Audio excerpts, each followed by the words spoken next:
Hello, and welcome to day 4 of the 12 Days of Chocolatey.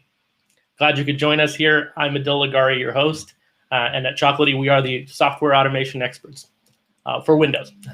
Quick recap for the benefit of those joining us for the first time today. The 12 Days of Chocolatey is, of course, a 12-day event put on by the Chocolatey software team, where for an hour every day, we regale you with some chocolatey goodness. Now, that includes talks, webinars, discussions, and Q&A, some new cool feature announcements, and on top of that, of course, most importantly, if you pay attention, the opportunity to win prizes every day.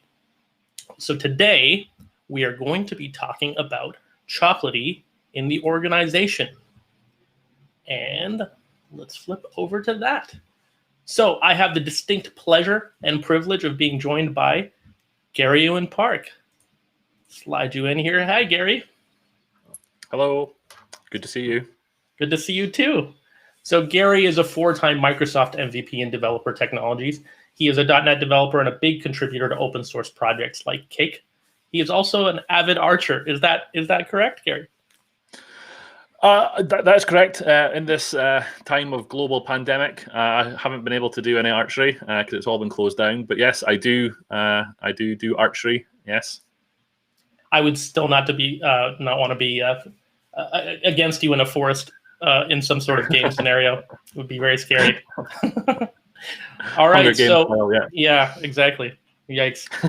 So now, before I hand over to Gary, I just wanted to summarize our agenda for today, or for what we'll cover. So Gary's going to first take you through a Chocolatey story and diagrams, and that's going to be basically walking you through what a typical sysadmin's journey is like coming onto Chocolatey in an organization and sort of the evolution of that. Then I'll just quickly summarize some of the architectural recommendations for Chocolatey in the organization based on what Gary spoke about. And then we'll give you some links for further exploration after that, and we'll have a conclusion and Q&A. So looking forward to your chat and the discussion. So we'll pull in those questions if we can, for sure. So yeah, I want to give Gary as much time as we can. So without further ado, Gary, I'm going to hand over to you. Thank you very much. So anyone who knows me will know that I like telling a story. Now, typically, the way I do that, if I'm working with someone, if I'm pairing with someone, I almost inevitably end up doodling on a bit of paper, and I will be drawing out what we're discussing and how things are evolving, how we want things to progress. So what I'm going to attempt to do today is I'm going to attempt to walk through a journey that a sysadministrator, an IT administrator would typically go through when they first start using Chocolatey, and then how that process can evolve to start taking advantage of some of the organizational and business features, as well as some of the best practices that we as Chocolatey software recommend. So with that in mind, I want to introduce you to my friend Dave. So Dave is he's started on his journey to become a Windows automation expert. So he has been tasked with the job of keeping 5 of the machines in his environment up to date. So he's heard about this thing called Chocolatey. He doesn't really know what it is, but he's interested in giving it a try. And he's also heard about this thing called the Chocolatey Community Repository, or the CCR.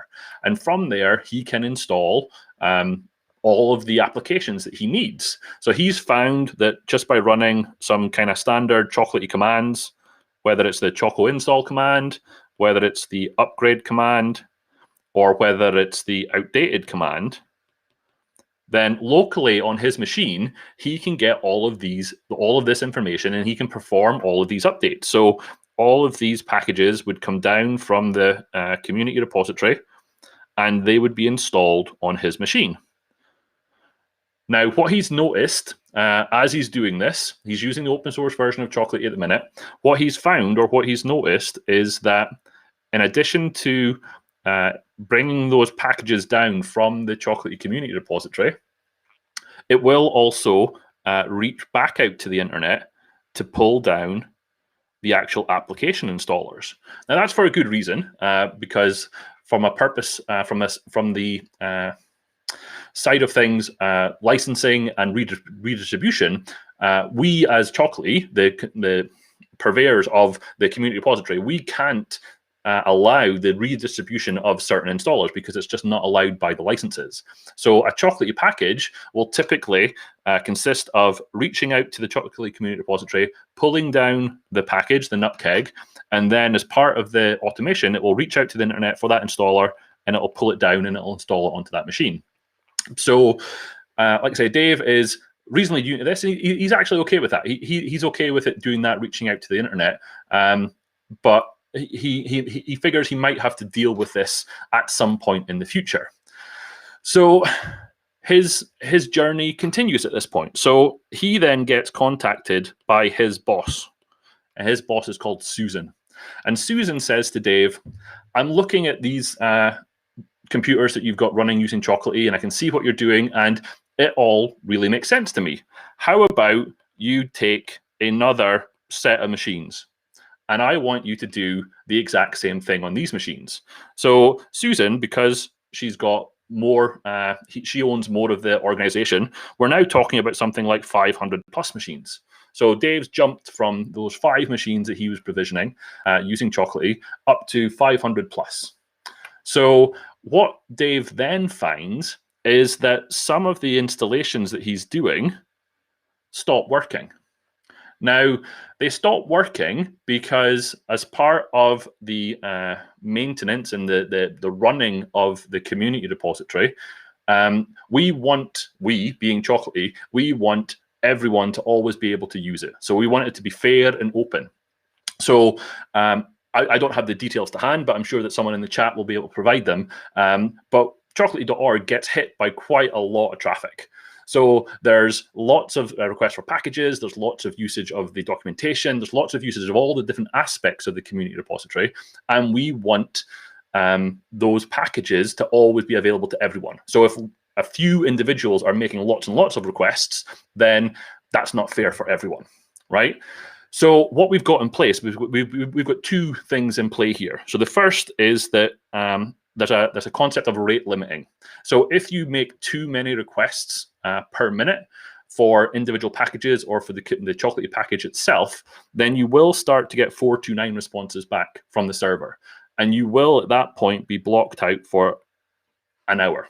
So it's basically trying to enforce the usage policies that we have in play. So for that 1 hour, you will not be able to install any packages from chocolatey.org. Now, there's another element to that as well, and there's an overall concept of excessive usage. So if over the period of a month, then you've been making lots and lots and lots and lots and lots of requests, then we will do a hard block of that IP address. And at that point, you would need to reach out to Chocolatey support in order to work with us to figure out how we can best enable you to not fall into that trap of excessive usage. Now, the other thing that Dave has noticed is that every so often, even though the package works from the community repository, it sometimes doesn't work when it actually pulls down the installer from the internet.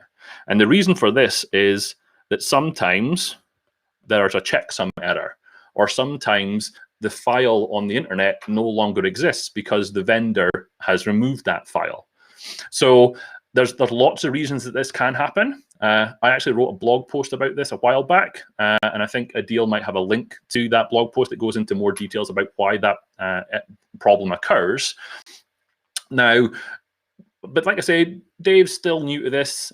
He's still learning how these things work, so he's able to work around these issues. But the overarching thing that we as Chocolatey software need to communicate to Dave is that actually we're going to say that you probably shouldn't use the Chocolatey community repository.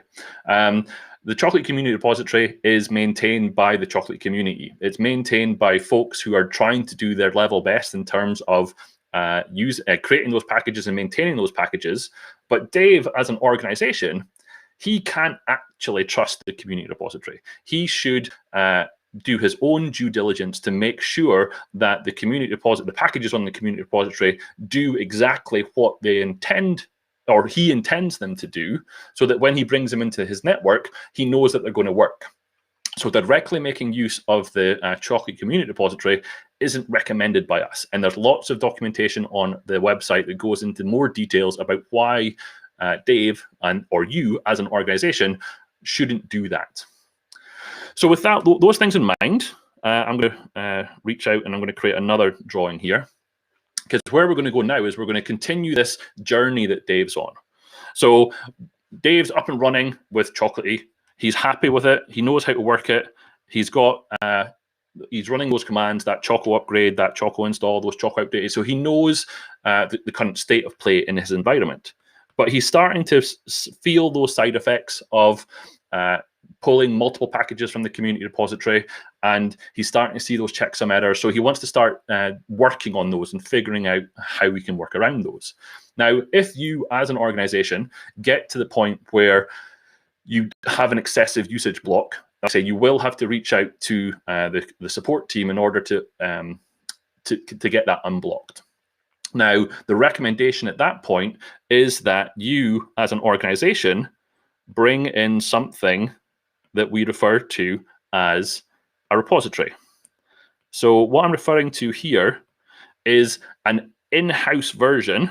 And this is what it essentially comes down to, an in-house version. This is a really thick pen. I might bring it down a little bit. This is an in-house version of chocolatey.org.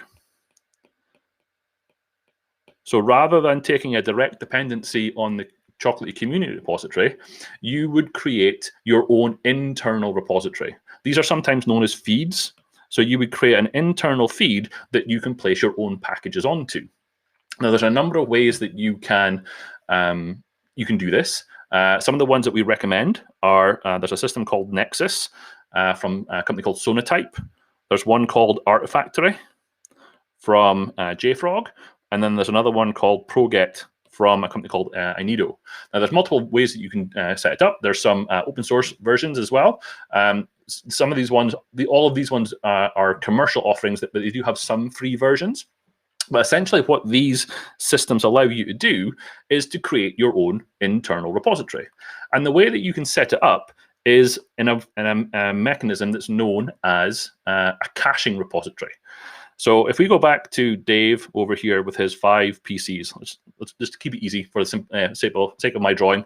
We're going to say that he's still got his 5 machines. So let's then say that Dave's now set up Chocolatey, his locally running versions of Chocolatey, to use that internal repository that he's got, those feeder packages.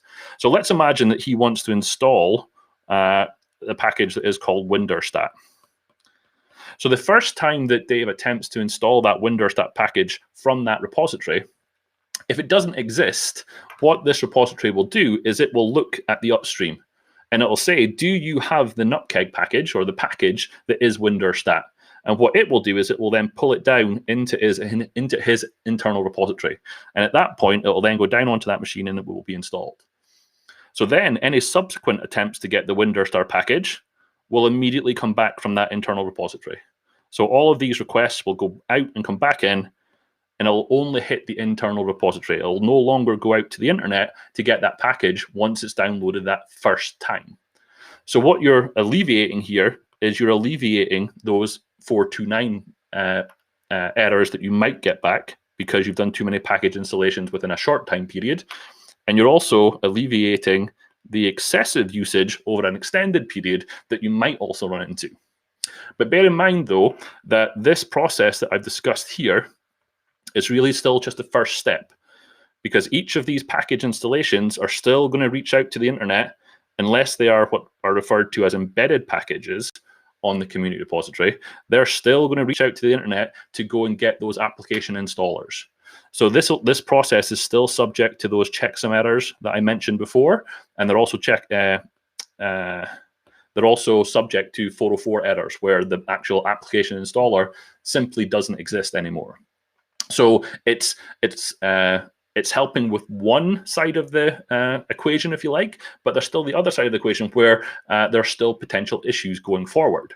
But again, we're progressing down this this journey with Dave, trying to figure out how we can enable the best practice usage of Chocolatey. So we're at a point now where again, things are working. On his 500 plus machines, he is able to run those Chocolatey commands. He's able to do the installations. He's seeing less traffic going out to chocolatey.org, and he's using all of his Chocolatey clients on these machines are now using that internal repository with those feeds that he has created within his repository server. So the next phase, I'm just going to grab another picture here.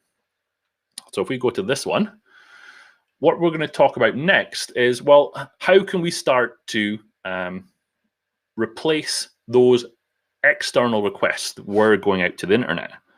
So again, we've got Dave down here in the corner with his machines that he's trying to maintain.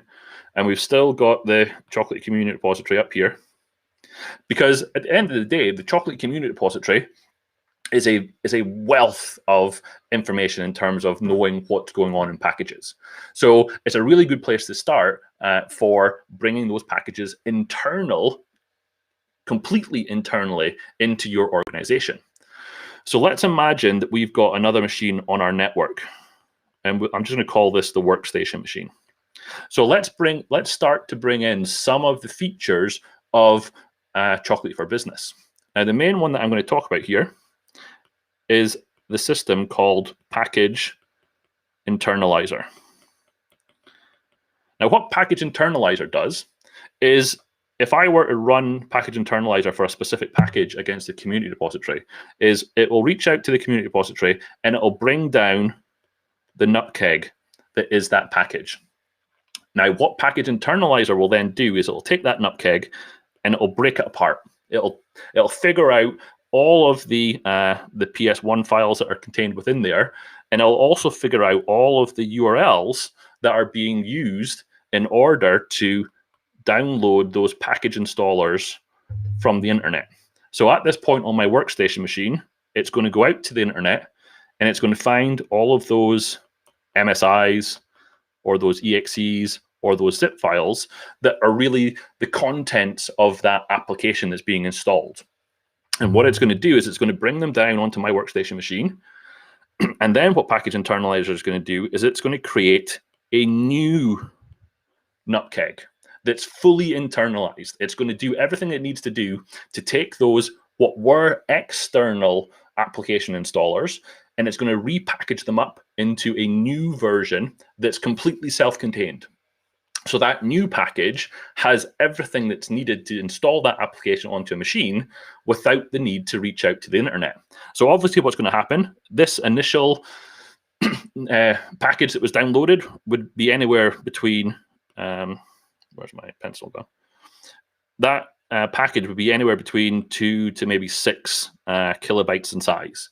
So by the time that process is finished, this may have ballooned up to 10 to 100 megabytes in size, because this package now contains the entire application installer, everything that's needed to install that application onto that machine. But the benefit of that is that you could then publish this new nutkeg into your internal repository. So if we go back and we put this repository back in play here, so here's my repository. So again, this is my source. This is where my packages are stored. This is my feeds that I have on my internal repository. So what we would recommend at this point is, rather than just maybe having one internal repository or feed, you might want to look into having separate ones. So you might have a test repository, or you might have and you might also have a production repository. So what happens is, when that nutkeg is created, we will then publish that to our test repository. And then in there, Dave can then do his due diligence work of saying, what is this what is this package actually doing? So he might take that, he might run up a virtual machine, he might install it from the test repository, and once he's happy with it, he could then promote it into the production repository. And then at that point, all of these client machines can then perform the installation of that package onto those endpoints. The benefit of that is that when we're talking about these 500 plus machines, if you find that the package doesn't do something exactly the way you want it to do, you then have to remediate that on 500 machines. But if you've taken that internal step of saying, well, actually, I'm going to put it onto the test repository first, I'm going to test it in isolation. I'm going to make sure that it works. Then when I'm happy with it, I'm going to promote it to my production repository. Then you don't have that rework or that potential rework in order to make everything work.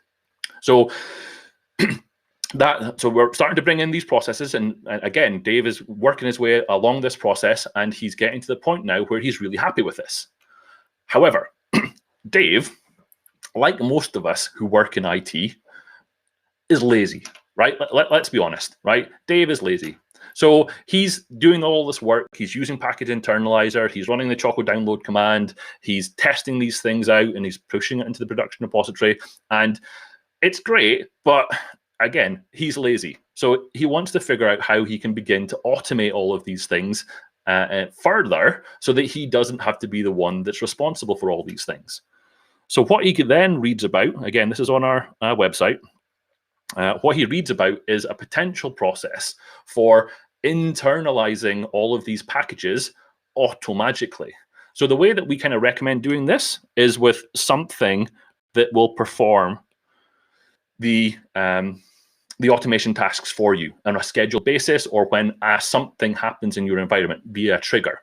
So there's lots of systems out there which form the basis of what's known as a CI/CD pipeline. That's a continuous integration or continuous development delivery pipeline. And the one that we kind of work with on our website is a system called Jenkins. So you might think, well, why do I need a source control, continuous integration, continuous delivery system? Really, it's an automation system on steroids. You can make a CI/CD system do whatever you want it to do. It's very good at doing what it needs to do in terms of source control management and compiling of code, but it's also really good at automating and visualizing lots of other processes as well. So what we walk through in our documentation that we have on the website is that we can show how you can use Package Builder running on that CI/CD system to reach out to the community repository, and then internalize the package, and then push it up to that test repository. And then another process could be kicked off that would maybe spin up a VM, do the installation of the package, make sure that it's worked, and then if that works, then you would promote it to your production repository. So he's taken those steps that he was having to do manually, and we're baking it into some further automation system that does all of this work for him. You could then also have another job within that CI/CD pipeline that is looking at the packages that you have in your test repository, and then periodically reaching out to the internet via the community repository to find out if there are any new versions available. And if there are, automatically downloading them. So rather than just kind of triggering it manually to check, you could have it periodically checking, whether that's every day, every week. And again, downloading, internalizing those packages, spinning them up on a VM or some sort of DMZ that you have within your environment, testing those packages, make sure that they work, and then promoting them to your production repository. So you've got that clear delineation between these are the ones that we haven't quite tested yet, these are the ones that are in production, these are the ones that we can push out to our, or we can pull onto our client endpoints and keep all of those packages up to date.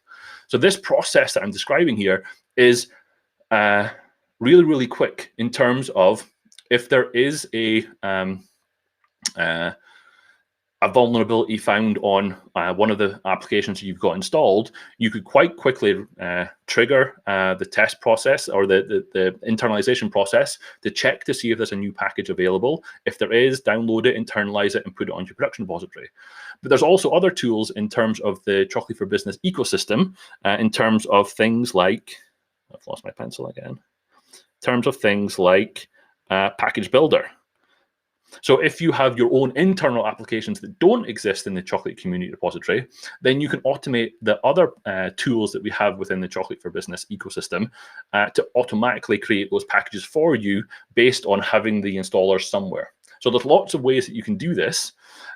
So there's lots of options. This is just kind of one way and one workflow that you can do it, but there's lots of other ways that you can do it as well. So you need to keep that in mind.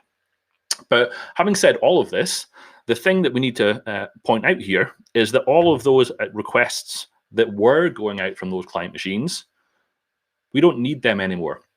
There's now no additional requests out to the internet aside from the ones that come from either the workstation or, if you set it up, from the Jenkins machine. Everything is done in isolation. And then all of the 500 machines, or however many machines you've got in your environment, they no longer need to reach out to the internet. So that installation is always going to work. Okay? Now, I'm going to start another drawing, because then we have to further go down this route we're going with Dave in his Windows Automation Expert journey. So I'm going to draw this diagram slightly differently, but we've still got Dave down here in the corner with his machines, with all the machines that he's been working on. Sorry, Gary, don't mean to interrupt, but it looks like your feed has gone really blurry. Not sure if that's just for me, but we're not seeing it come through very clearly, so may not be able to see your diagram well. That just happened. You were pretty clear for the rest of it. Let me go back up to a bigger pen, see if that'll help. Can you see that okay? Yeah, other people are mentioning that they... Oh, yeah, you're back. You're good. Awesome. You can go to a smaller pen if you want. Okay, thanks. Bye. Okay. Apologies about that. So we're in this situation now where we have everything working the way that we want it to. We are we're downloading, internalizing those packages on our internal repository, and on these individual machines, Dave's still got some processes in play where he's maybe got some PowerShell scripts that he has created to automatically perform the installations on multiple machines at the same time. So Chocolatey is really good in terms of integrating with lots of different systems. And like I say, you can create your own homegrown versions of those for doing remote installations on multiple machines, etc. And for getting all of that rich information back about what's installed, what's outdated, what needs to be remediated, all that sort of stuff. However, if we remember Dave's boss, Susan, she then wants to be able to have reports. So she wants to be able to take a full report about the entire environment that Dave's got in play here, and she wants to know at the drop of a hat what's installed, where it's installed, what's outdated, what work do we want to do, and she also wants to have traceability in terms of what packages were installed and who did it and when it was done. So Dave starts to think, well, I could probably do something, but how about we look and see what Chocolatey as an ecosystem can provide for us? So just to recap a little bit, so we've still got the CCR up here, and we'll put the internet over here this time, so it's in a slightly different location. We've still got our, just to recap, we've got our workstation machine where we're doing our manual package internalization or manual package builder. We've got our Jenkins system that is doing some of the automation. And then we've got our repository server that has our test feed and our production feed. So this is our repository. And then so Jenkins is publishing into the test when we need it to. But the way I'm going to draw this is that all of this now, essentially, if I draw the line through there, this is what some folks might refer to as your DMZ. This is where you're working in isolation. It's not connected to the rest of your environment, but you're doing all the reaching out to the internet in this area. And then when you need to, you're reaching out to the internet to bring those things internal into your test environment. And then you have some sort of automation process to take them from the test into the production repository. And then from there, you perform the installations as required. So all of this is what we've discussed in the previous one, just kind of drawn slightly differently. But what we need now, or what we want now, is the ability to take all of that local information that I can get from Chocolist local only or Choco outdated running on each of these machines, and I want one central place where I can look at all of that information across my entire estate. And what we're talking about there really is CCM, Chocolatey Central Management. So once you have Chocolatey Central Management up and running in your environment, then each of these machines can then report into Chocolatey Central Management. So they'll report in about what packages are installed, what packages are outdated, And at that point, Susan can then get PDF reports or Excel reports about the current state of her entire environment. She can then take those reports to then decide on work streams for things that need to be done, things that need to be changed. And then if you start to put in play CCM deployments, so we had a webinar about CCM deployments yesterday and some of the new features coming into play. But what CCM deployment allow you to do is all of that work that Dave was doing manually, i.e. writing a script to perform an operation on a machine, it's now completely centralized. So you can create a deployment within CCM that is, let's go back to that application that we spoke about before. Let's say that there's a new version of Winterstat available. It's been internalized via the Jenkins process, and it's available on my test repository. I've done my due diligence work, and I've tested that that installation works the way I expect it to, and it's available on the production repository. I can then create a single deployment in CCM that specifies the operation that I want to carry out, which is to upgrade the Winterstat package. I can say that I want to install that onto every single machine, and then I can click go on that deployment. And at that point, all of these machines will then perform that operation and then report back into CCM about whether it was successful or not. And all of that information will come back into that single pane of glass across my entire environment to know whether that installation was successful, whether something maybe went wrong, it needs to be remediated again. And again, in one central location at a very high level, Susan then has those reports about the remediation work that she's tasked Dave with. And Dave is doing all of this literally with the click of a button. So CCM deployments can be really, really simple, and they can be one operation, but they can also be expanded out to encompass lots of different operations across multiple different servers, multiple different groups of servers, all in a common way using Chocolatey as the basis for all of that. So what I've really described here, in essence, are the Chocolatey best practices. So this would be our excuse me, that would be our very, very high level approach as to how you, or Dave in this instance, can take the Chocolatey components, bring them into your environment, and facilitate the update and maintenance and remediation work that you need to do in a common, repeatable, maintainable way. So the way that you can go about getting all of these things, if I go on another screen here, there's really two ways that you can go about doing this. There's two options that we can use. I'm just going to draw this. So the first one would be to use something called QDE. So QDE is our quick deployment environment. Stevie has a talk on QDE, so I'm not going to go into too much details here.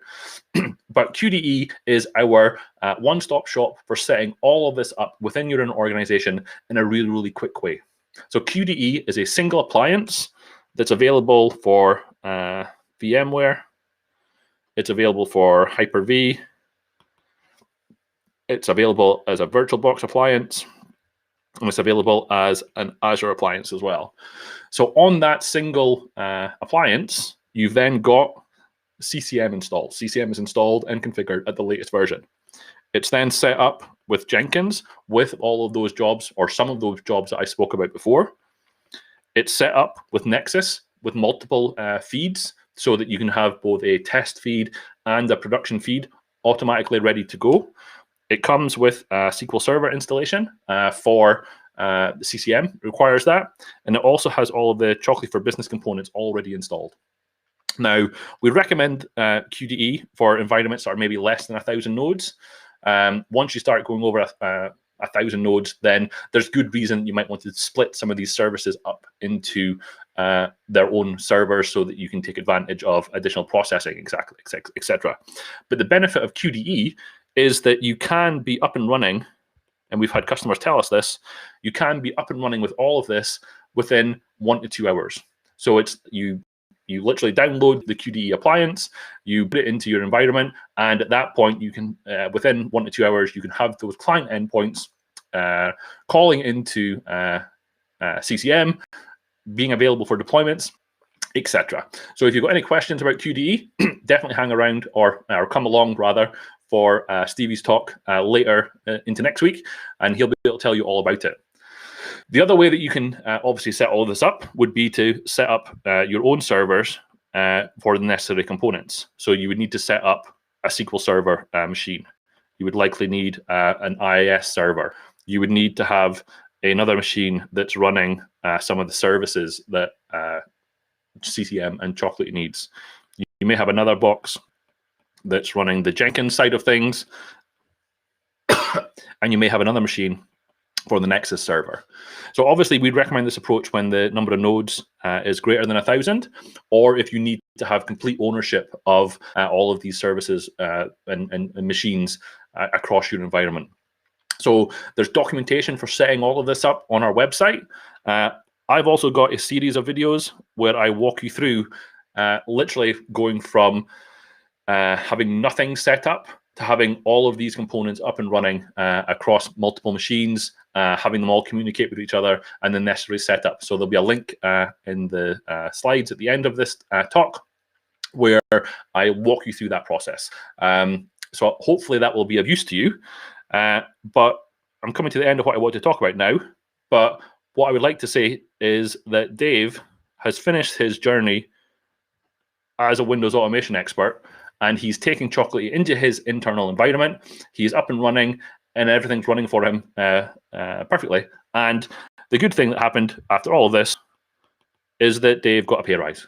Now, I can't guarantee that you will get a pay rise if you bring it into your organization, but you can always ask, because Dave did, and you can point them at this video and say that Dave got a pay rise. But for now, that is all I have. So I'm going to hand back to Adil, and we'll finish up. Awesome.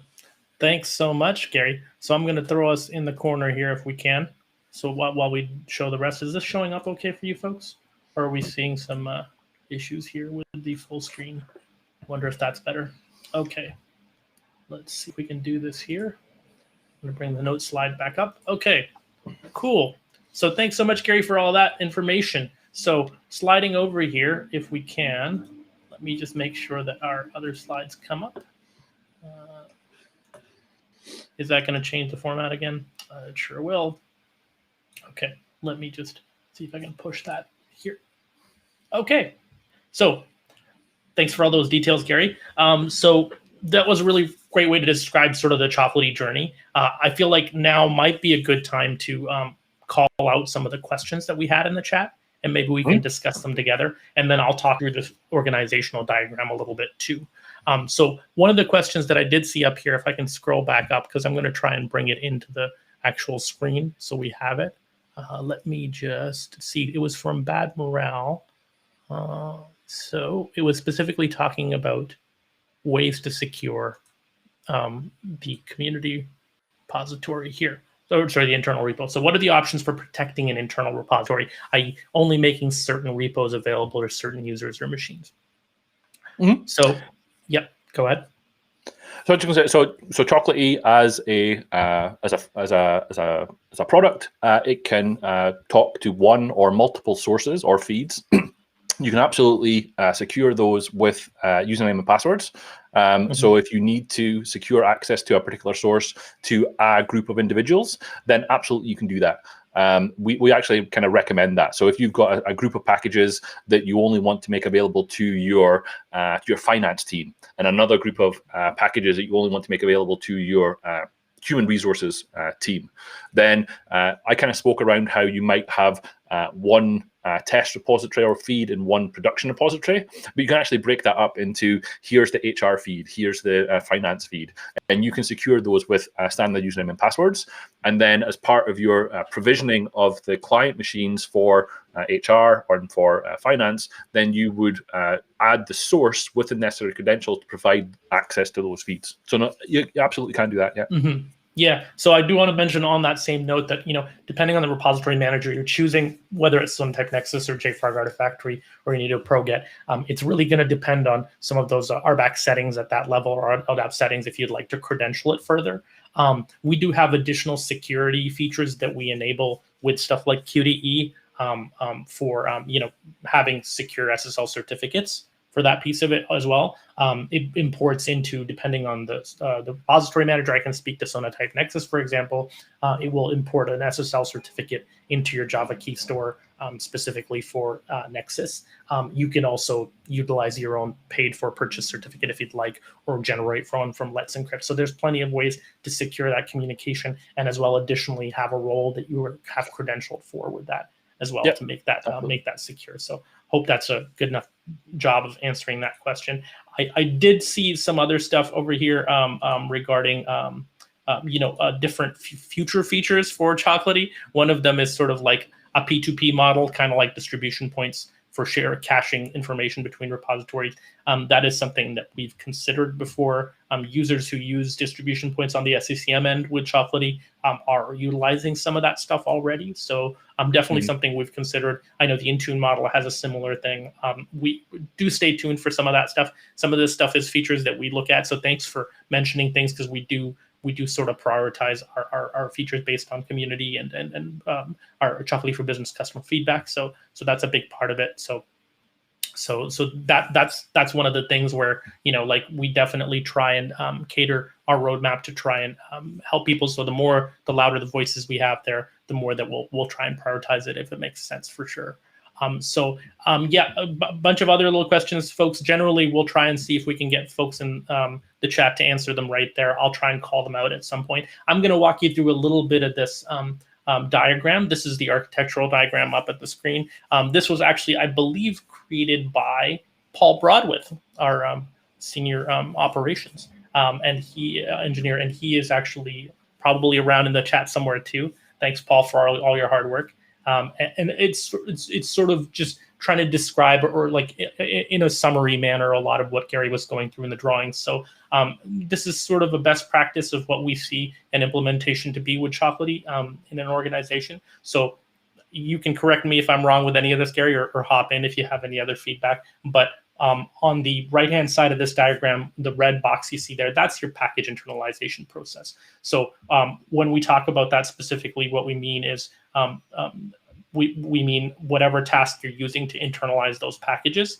So generally, that's going to be something like Jenkins. And this is where we call it, we specifically state that it should be in a DMZ, a demilitarized zone. And the reason for that is because you need egress out. You need external web access to those resources, mainly the Chocolatey community repository and other binary distribution locations. So like vendor servers where you're downloading those binaries from the Chocolatey community repository, redirection to there. So that's what you need mostly. So it's external web access. If it's not a DMZ, you just need to make sure that you have that type of access. So from there, you can sort of punch a hole in your firewall over to push packages into your repository. So this is your organizational package repository. This is the Artifactory Nexus Proget that we mentioned. So that's where you would specifically be pushing packages. So this allows you to open one single port from your internalization process into your repository, so you don't have everything going over. And your repository wide open to the internet. So that will allow you to just push that stuff first into a test repository. What we recommend is a lot of these tools have multiple repositories you can host on them. So a test repo is a good place to start, because firstly, you can test that against a set of lab VMs, like install, uninstall that application, have your security team check it through and sign off on it maybe. And then when you're ready, and when you've tested that application to your, or the NuGet package to your satisfaction, then you can kind of promote it into your production repository, right? And when you go to your production repository, then we're talking about the many methods you can deploy.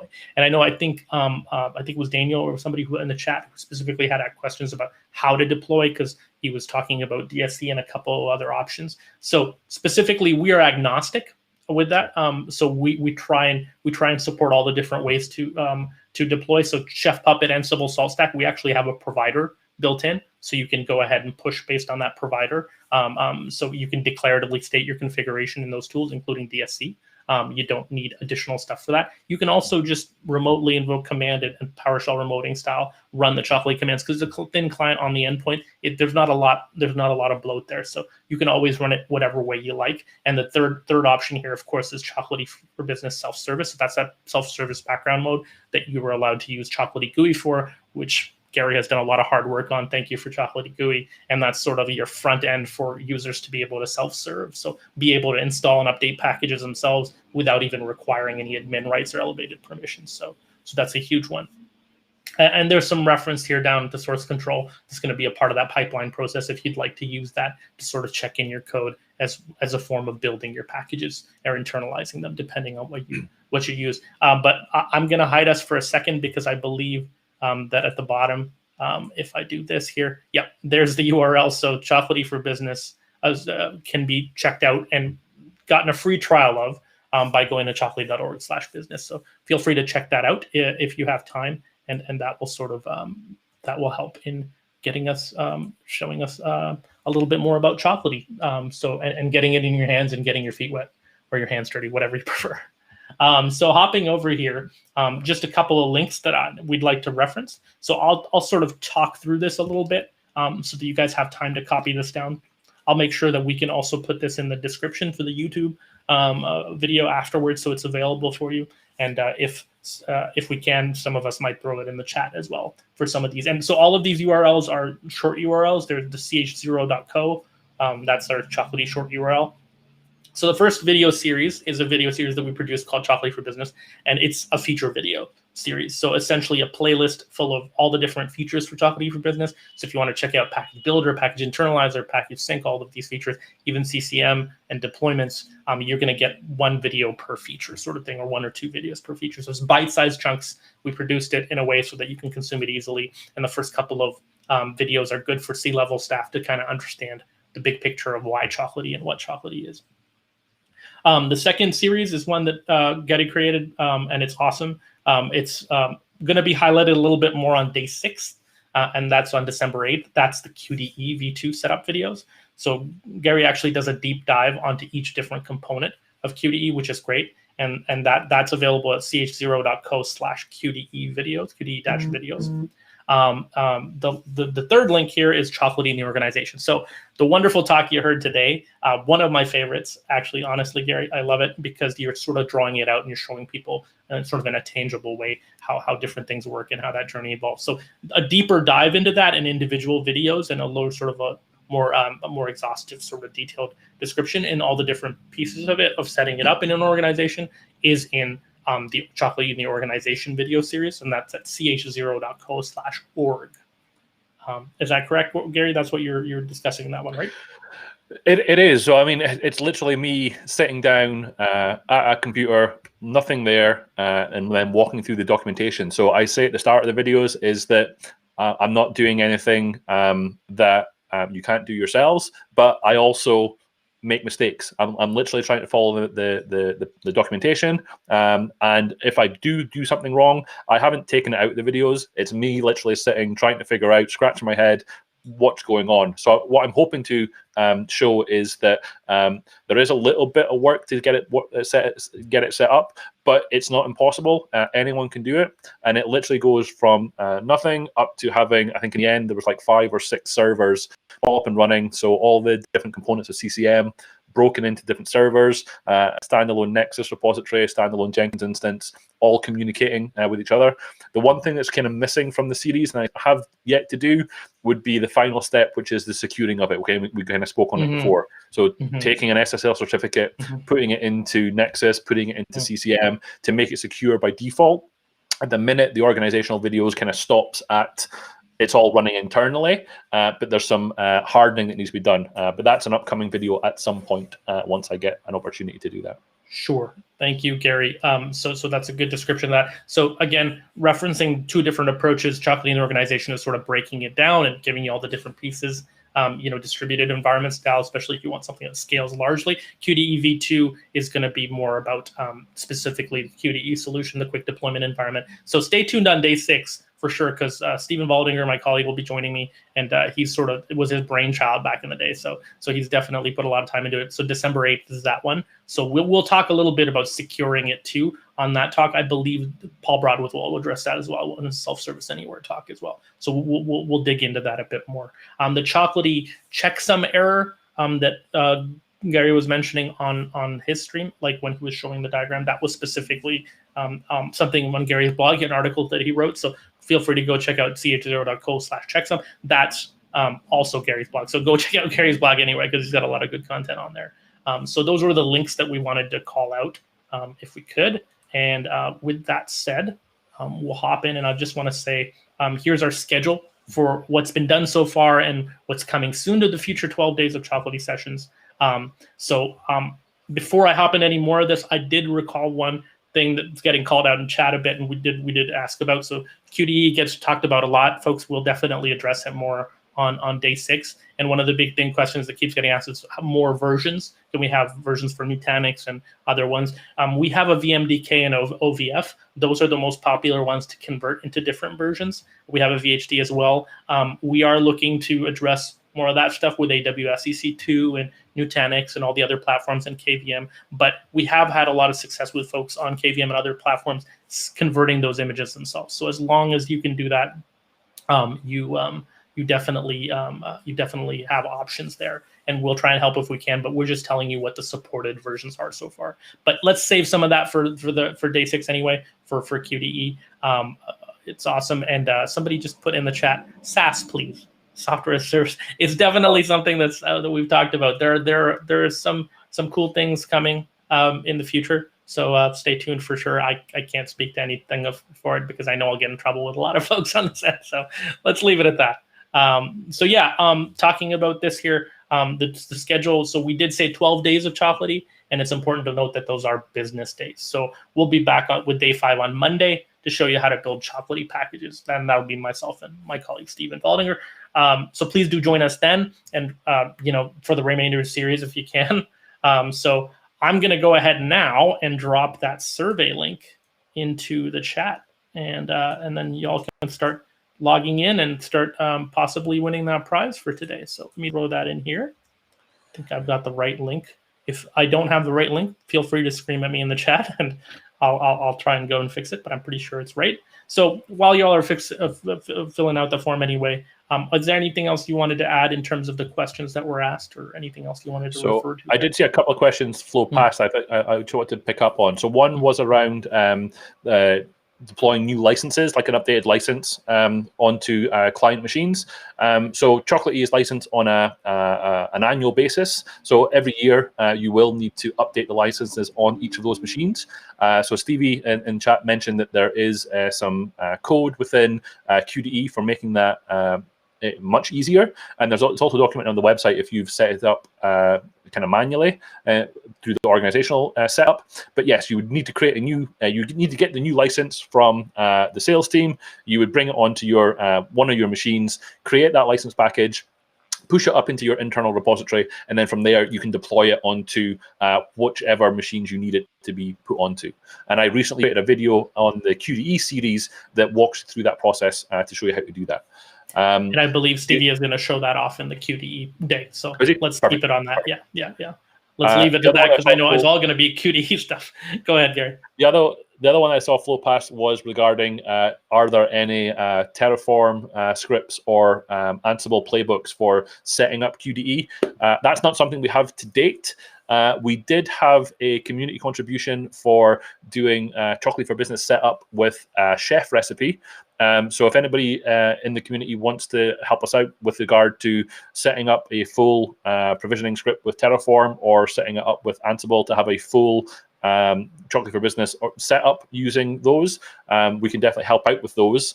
But I don't think there's any immediate plans for us to provide those, but we can certainly showcase them if anyone in the community is setting those up.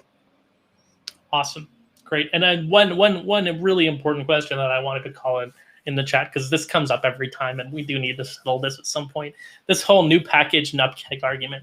I mean, really, I know you and me are on two sides of this. I'm on the Rob Reynolds camp of new package, because that's how it's spelled, and that's what we're making. But you seem to be diehard on the nupkeg, eh? This is the tabs versus spaces thing. So there's a couple of things. So me personally, I just think nupkeg rolls off the tongue a little bit easier. But also when you introduce the other packaging format that is the snupkeg, which is the symbols NuGet package for NuGet packages, then how would you pronounce snoopkeg? I call it snupkeg because, again, it rolls off the tongue really, really easily.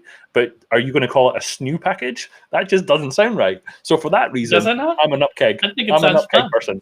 So nupkeg all the way. It's a hell just because of one, just because of one type of package. It's sure. I'm there. Nupkeg. All right. we're going to have to stop this argument on the chat because it's going to get heated in here. But yeah, you feel free to sound off in the chat, and we'll definitely continue to have this battle because I love to have this internally in the team. It's always the source of endless amusement for me. But if anyone's gone through the courses on the chocolatey.org website, there is actually one of the questions to get your badge that says you are a Chocolatey certified individual. One of the questions is, how do you pronounce nutkeg? And the correct answer, just to give it away, is that it's a hotly debated topic and nobody knows the answer, unless you're me and it's nutkeg. So anyway, fair enough. I just want to mention real quick that Gary got frozen, and that wasn't me trying to shun him, but his video feed froze for a second. So we'll leave it at that, folks. We'll let you decide whatever you want to call it. We're not the pronunciation police, but it is a fun debate to have internally. So with that, I want to sincerely thank you all for your time. You showing up and turning up every day means a lot to us. So thank you for that. I hope you have an enjoyable weekend and stay safe. Gary? Yes, thank you very much. I hope you've all enjoyed it. If you do have any questions, feel free to reach out and we'll do our best to answer anything that you have. So talk to you all later. Please, talk to you later and give us that feedback in the survey too, if you can. So with that, have a good weekend, y'all. See you later. Bye. Bye-bye.